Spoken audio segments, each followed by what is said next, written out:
자, 당시에 이 밀려드는 북한군을 막기 위해서 낙동강 방어선이 형성이 됐는데요. 그리고 펜이 아닌, 그러니까 연필이 아닌 총을 든 학생들, 일명 학도병들이 활약을 해서 북한의 공격을 저지하기도 해요. 이 대표적인 사건이, 학도병에 대한 대표적인 사건이 바로 포항 여중 사건인데요. 이 사건을 다룬 영화가 바로 포화 속으로. 그래서 이 포화 속으로라는 영화예요. 이 학생들의 고귀한 희생과 슬픔을 다룬 영화고, 선생님은 이 영화 보고 정말 너무 슬펐어요. 선생님의 아들만 있어서 그런지 이제 이런 이 전쟁 영화를 보면 내 아들을 이제 군대 보내고 전쟁 나면 내 아들을 보내야 된다는 생각이 선생님 너무 가슴이 아파요. 어쨌든 여러분도 보면 되게 마음이 아플 거예요. 이 학도병들의 나이가 여러분들이랑 별로 차이가 안 났어요. 12살부터 16살까지. 어리죠. 이 어린 학도병들이 바로 나라를 지키기 위해서 이렇게 열심히 전쟁터에서 이제 목숨을 바쳤죠. 자, 영화 포화 속으로 한번 잠깐 볼게요.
이러한 북한의 남침에 전쟁 방지와 평화 유지를 위해서 설립이 된 국제기구인 뭐가 있죠? 바로 UN. UN에서는요, 안전보장이사회를 개최를 해서 북한의 남침을 침략행위로 규정을 했어요. 그리고 16개국으로 구성이 된 유엔군의 참전을 결정을 하게 되는데요. 이로써 이 6.25 전쟁은 더 이상 남과 북의 전쟁이 아닌 국제전쟁이 된 거죠. 국제전의 성격을 띠게 돼요. 자, 보면 6.25 전쟁에 참전한 이런 16개국 나와 있는데요. 보시면 미국, 캐나다, 콜롬비아, 그리스, 뉴질랜드, 필리핀, 터키, 그리고 타이, 그리고 네덜란드, 그리고 에티오피아, 이런 나라들, 남아프리카 공화국, 이런 나라들이 우리나라를, 남한을 도와주기 위해서 굉장히 많이 도움을 주죠.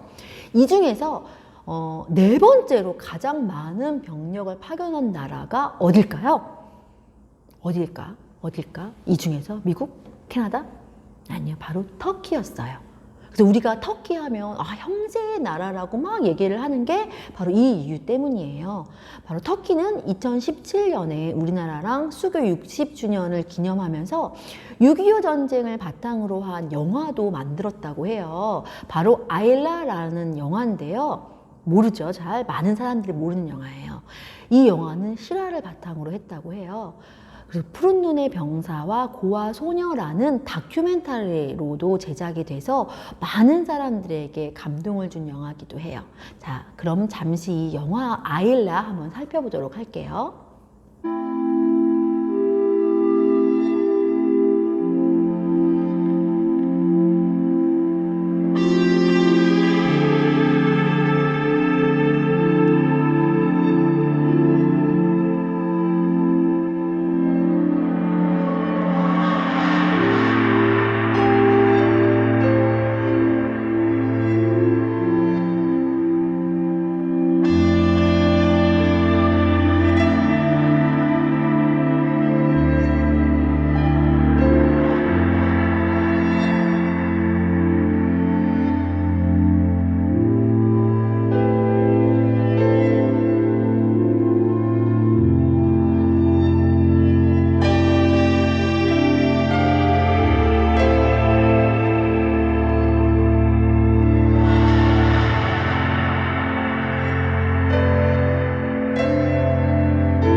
자, 그리고 이제 유엔이 참전하기 시작을 하면서 국군과 유엔군은 인천 상륙 작전으로 전세를 역전시켜요.